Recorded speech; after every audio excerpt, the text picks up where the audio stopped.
Le pianiste italien Maurizio Pollini, virtuose de Chopin ou de Beethoven, est décédé samedi à 82 ans, a annoncé la Scala de Milan. L'artiste avait annulé des concerts ces dernières années en raison d'une santé fragile.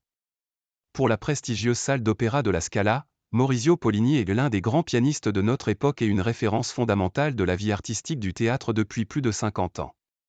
Entre 1958 et son dernier récital en février 2023, Pollini a en effet joué 168 fois à la Scala, sans compter sa participation à un grand nombre d'ateliers avec des étudiants ou à des conférences. Pollini était un interprète capable de révolutionner la perception de compositeurs comme Chopin, Debussy et Beethoven lui-même, et de pousser à l'écoute des avant-gardes, avant tout Schoenberg, et la musique contemporaine, souligne la Scala. Né à Milan le 5 janvier 1942 dans une famille d'artistes, Maurizio Pollini fait en mars 1960 une entrée fracassante dans le monde feutré de la musique classique. Il remporte le premier prix du concours Chopin de Varsovie où il est, à 18 ans, le plus jeune engagé.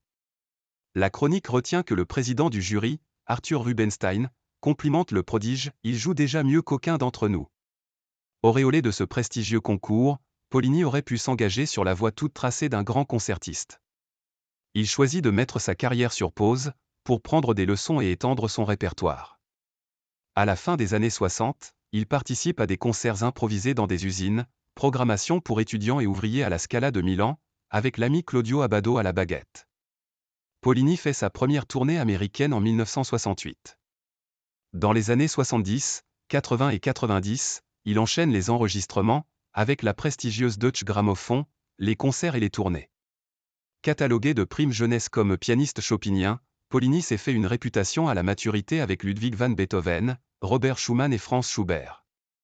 Il s'est aussi attiré l'admiration des critiques avec Johannes Brahms.